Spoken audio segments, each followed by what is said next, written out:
आजच्या दिवसात तुम्हाला फक्त आणि फक्त क्लिनिंग दिसणार आहे, फक्त मी साफसफाईच करताना दिसणार आहे आणि हा धूळ हे गर्दा आणि ही धूळ एवढंच दिसणार आहे तुम्हाला ब्लॉगमध्ये.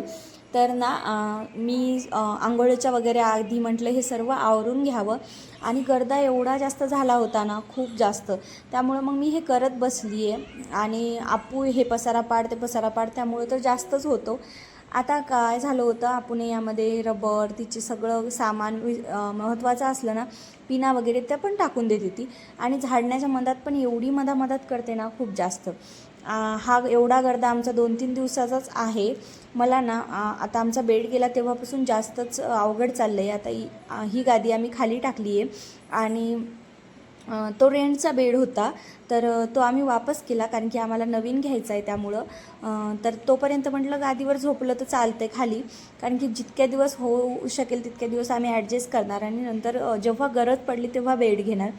पण मला एवढा त्रास जातो आहे ना, कारण की खाली एवढी धूळ जास्त होते, खूप जास्त, आणि ती मला नाही आवडत. म्हणजे कोणालाच नाही आवडत असं मला वाटतं. 2-3 दिवसाला मी करते त्या सर्व गादी उचलणं, बेडशीट काढणं आणि परत त्याच्या साईडला धूळ होते किंवा मग गादीवर धूळ होते, ते सगळं मला साफ करावं लागतं आणि तेव्हाच मग मला करमतं. आता ही एवढी मोठी गादी उचला, हे माझं 2-3 दिवसाचं रुटीन आहे, म्हणजे आहे, फिक्स आहे. मी एक टाईमचं जेवण कमी करेल, पण ही गादी उचलेल आणि साफ करेल, हे माझं चाललेलं राहतं. आपू मधात करते त्यामुळं खूप जास्त पसारा होतो आणि ती गादीवर ना हे टाक ते टाक, खूप जास्त पसारा टाकते ती. आता यांनी मला कधी म्हणत नाहीत की तू ही गादी साफ कर, ही उचल किंवा हे सगळं कर, पण मलाच कुठं दम निघतो. मला हे सगळं करावंच लागतं, तेव्हाच मला घरात करमतं. आणि कोणताच कोपरा मी असा सोडलेला नाही आहे रूमचा. आता ही रूम आमची रेंटची आहे, पण एवढं मला चकचक करू वाटतं ना, कारण की आपण तिथे राहतो म्हणजे आपण केलंच पाहिजे ना, कारण की आपण राहतो आहे. त्यामुळं मग ते साफसूफ असलं ना तरच करमतं घरात. आणि माझं चाललेलं राहतं. आता आम्ही गावी पण होतो ना, तर मी माझी रूम खूप जास्त साफ करत राहायची.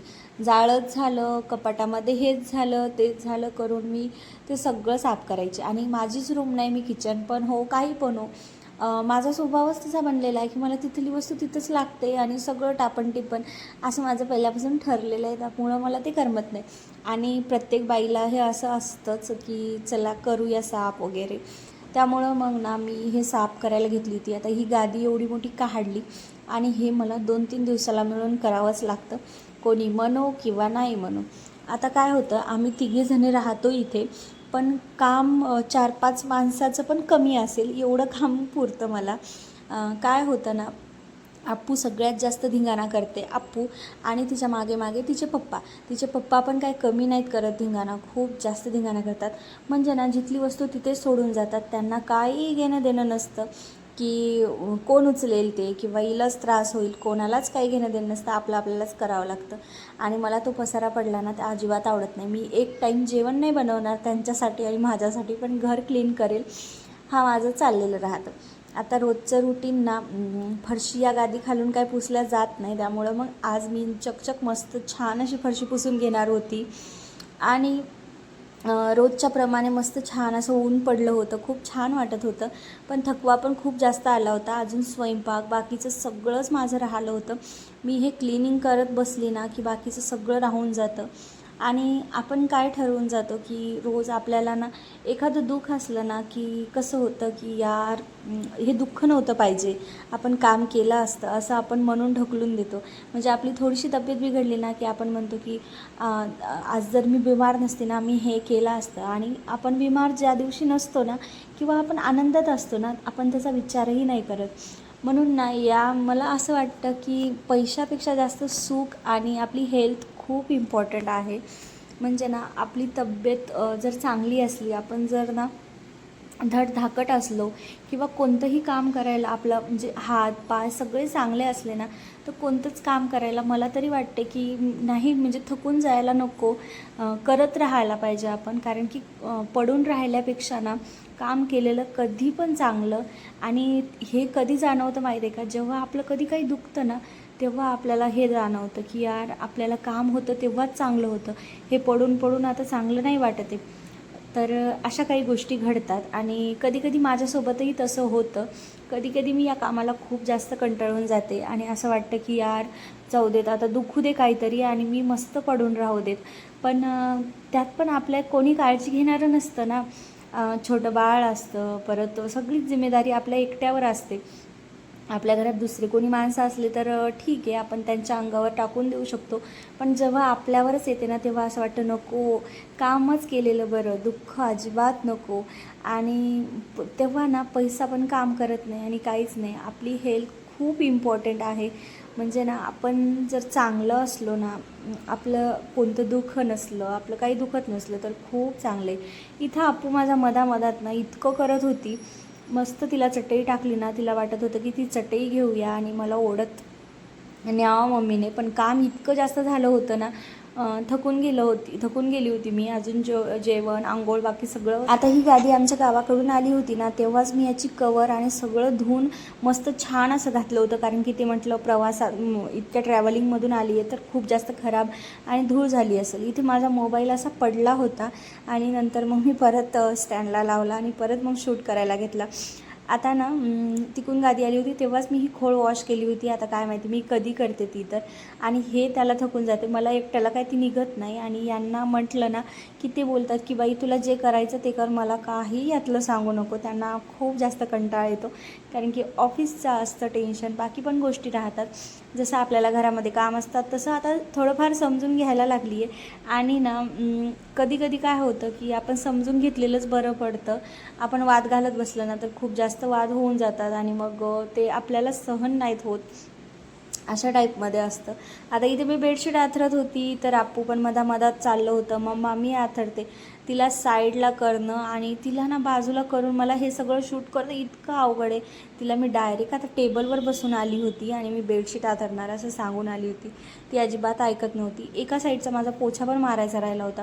आता त्या बॅग्स वगैरे दिसतात ना, त्या दरवाजाच्या मागे मी अशा लपून ठेवल्या आहेत की कोणी जर आलं तर त्यांना अजिबात नाही दिसणार, पण त्या दिसून जाणारच. कारण की थोडं समोर आलं ना की ते दरवाजा मागलचं सर्व दिसतं. पण आता हा पसारा ठेवायचा कुठे नेमका? इथे नाही कपाट आहे नाही काही आहे, त्यामुळं मग मला असंच मॅनेज करावं लागतं. आणि ना ते मी तसाच पसारा मग ठेवून देते. आता आमचं चाललं आहे कपाट पण घ्यायचं आहे, कॉट पण घ्यायचा आहे, सगळ्याच वस्तू आपल्याला हव्या असतात. आता संसारात ह्या गोष्टी लागतातच, पण म्हटलं नका बेड सध्या नका, कारण की ना जितक्या दिवस होईल तितक्या दिवस करूया आपण ॲडजस्ट. आणि मग शेवटी नाहीच झालं. जेव्हा मी थकली आहे ना, 2-3 दिवसा मिळून ह्या गादी उचलायची, फरशी पुसून घ्यायची, जेव्हा मी यातून थकली ना तेव्हा घेऊया बेड, असं बोलली मी त्यांना. आणि मस्त इथं माझा चालला होता एका साईडचा पोछा मारून. आता मी झाडून इकडून पण काढलं होतं, पण धूळ लगेच वापस आली. आणि ही धूळ ना 2 दिवसाला रोज जर साफ केलं ना आपण तरी पण ती तितकीच येणार. त्यामुळं मग चाललेलं राहतं माझं आता साफ करणं.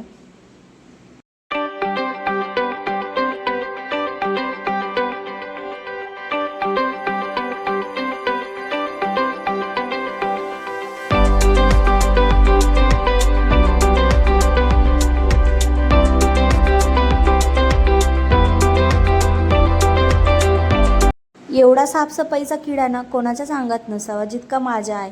आता एकाच दिवशी मला बेसिन पण साफ करायचं असतं, गादी पण चेंज करायची असते, परत सगळंच करायचं असतं. आता हे बेसिन पण ना इतकं खराब झालं होतं आणि मला ते अजिबात आवडत नाही. आता काय माहिती माझ्या अंगात इतका क्लिनिंगचा किडा कसं काय माहिती, पण मला ते पटतच नाही आणि माझ्या अंगात जीव असो नसो मी ते करतेच. आता इथं बेसिंगला थोडेसे डाग पडले होते, त्यामुळं मग मस्त घासून घेतलं. आणि आपूचं एकीकडे चालू होतं पाण्यात खेळणं. आता ही मेहनत ना फक्त कोण समजू शकेल काय माहिती. आता नाही म्हणून मी कोणालाच हे देऊच शकत नाही की ही माझी मेहनत कोणी समजून शकेल. कोणाला वाटतं की झालं, पाणी टाकलं, थोडंसं घासलं, झालं. पण त्यामागे माझं छोटंसं बाळ ना पाण्यात खेळतं, त्याला सर्दी होते, खूप काही टेन्शन राहतं. आता काय करणार, आपल्याला जगायचं म्हटल्यावर साफसफाई तर चांगलंच आहे ना करणं, तर ते करावंच लागतं. आता हे दुसऱ्याचं घर आहे असं म्हणून नाही चालत. आपण राहतो आहे ना, तर आपल्याला ते क्लिनिंग करणं, परत रोज सकाळी उठल्यानंतर ना तिथे ब्रश करावा लागतो मेन म्हणजे. आणि ब्रश करताना थोडासा जरी डाग दिसला ना मला, तर अजिबात मी तिथे ब्रश करत नाही, मी किचनच्या तिथे जाऊन करते. त्यामुळं मग मी हे 2 दिवसाला नाही रोज साफ करते. रोजचं माझं हे रुटीन आहे की मी रोज हे बेसिंग घासते आणि रोज ते घाण होतंच. आता जाऊ देत आहे तोपर्यंत, आपल्याला जोपर्यंत होते तोपर्यंत करूया. पण साफ केल्यानंतर खूप छान दिसते ते. आणि मी एवढं साफ करेपर्यंत ना अप्पू इथं मस्त पाण्यात खेळत होती. आता तिला सर्दी होईल याचं मला काही पडलेलं नसतं, कारण की माझ्या अंगात तर क्लिनिंगचं भूत आहे ना, त्यामुळं. आता इथं आरसा पण क्लीन करायचा होता मला. हा आरसा पहिलाच या रूममध्ये आहे आणि तो इतका काळा झाला आहे ना, पण साफ करून थोडंफार दिसते म्हणून ॲडजस्ट करून चला म्हटलं राहू द्यात, कारण की त्या लोकांचा आहे, आपण त्याला नाही काढू शकत आणि नाही कुठेतरी फेकून देऊ शकत किंवा नवीन नाही लावू शकत. त्यामुळे मग माझं चाललेलं राहतं, त्याच्यावर पाणी टाकायचं, त्याला घासून काढायचं. माझे जेवण राहिलं होतं, जेवण काय माझा चहा पण राहिला होता, माझा नाश्ता पण राहिला होता. फक्त अप्पूला मी खाऊ घातलेलं होतं पोटभर, कारण की तिला जर नाही खाऊ घातलं तर ती माझ्या मागे चिडचिड खूप जास्त छान मस्त आंघोळ केली आपुने आणि मी, आणि इथे लागली परत कामाला. कारण की काय झालं होतं ना, आदल्या दिवशी मी एवढे सारे कपडे धुवून टाकले होते आणि ते वाळून आता झाले होते, त्यामुळे मग मी आणले होते खाली. आपूला हा ड्रेस घेतलेला होता, ऑनलाईन बोलवला होता, तो आजच आला होता आणि खूप छान दिसत होती त्यावरती, त्या ड्रेसवर. तिचे फोटो मी इंस्टाग्रामला नक्की टाकेल आणि तिथे जाऊन तुम्ही बघा. खूप छान दिसत होती, तिचे व्हिडिओ पण मी खूप क्यूट काढलेत आणि ती मस्त खूपच छान वाटत होता तिला तो ड्रेस. पण थोडासा टाईट होत होता, म्हणून यांनी मला म्हटले की ते वापस कर, म्हणजे रिटर्न कर, एक्सचेंज कर. तर मी तो टाकणार होती एक्सचेंजला, पण आता मी परत बघेल तिला तो फिट होतो की कसा होतो. इथं माझ्या कपड्याच्या घड्या करणं चालले होते आणि अप्पूचे हे 2च दिवसाचे कपडे आहेत. एवढे जास्त कपडे पाडते ना ती. वर गेलं ना तर वर पाण्यात खेळते, खाली नेलं तरी पण ती मातीत भरते, घरात असली तरी पण ती फिरते, म्हणजे कपडे तिचे पडतातच. घरात राहू देत किंवा बाहेर जाऊ दे, कुठे जरी ठेवलं तिला तर तेवढी कपडे पडणारच तिचे. हे आमचे 2 दिवसाचे कपडे होते आणि तेच माझे घड्या करणं सुरू होतं. आता ना काम करायचं म्हटलं आणि टाईम जर काढायचा म्हटला ना तर बिलकुल होत नाही, आणि स्वतःसाठी तर बिलकुलच नाही होत, एवढे कामं पुरतात. आणि आम्ही 3 जरी माणसं असलो ना तरी पण आम्हाला एवढेच कामं असतात. आणि असं कोणी म्हणतं की काय सिटीत राहतात, यांना काय कामं असणार, एकदा नवऱ्याचा डबा करून दिला की बाई मोकळीच. पण असं नाही, घरामध्ये एवढे कामं राहतात ना की ते शहरातल्या बाया आता समजून घेऊ शकतात की घरामध्ये किती कामं राहतात. खूप जास्त कामं राहतात घरामध्ये. आपण शहरात राहो, खेड्यात राहो, खेड्यात तरी कमी राहतील मला असं वाटतं, पण खेड्यात पण तेवढेच राहतात. एका स्त्रीला कुठे जरी गेलं ना, ती कुठे जरी असली आणि ती कोणत्या पण लेवलला असली, ती जॉब करणारी पण असली आणि घरात हाऊसवाईफ जरी असली, तिला हे सर्व कामं करावंच लागणार. कारण की ऑफिसहून येऊन पण हे रुटीन आहेच ना, कपडे धुणं, कपडे परत सुकवणं, वाळू घालणं, घड्या घालणं, स्वयंपाक बनवणं. हां, कोणी जर हेल्पला असेल तर मग ती वेगळी गोष्ट, पण कधीच कोणी कोणाला असं म्हणून शहरातल्या बायांना कामं नसतात. कामं प्रत्येकालाही असतात. माझा ब्लॉग आवडला असेल तर लाईक करा, शेअर करा, सबस्क्राईब करा. भेटूया नवीन ब्लॉगमध्ये. आणि माझे असे कामं चालूच राहतात. हे कामं माझे 2 दिवसाचे रुटीन मी आज तुमच्यासोबत शेअर केले. चला भेटूया नेक्स्ट ब्लॉगमध्ये. बाय.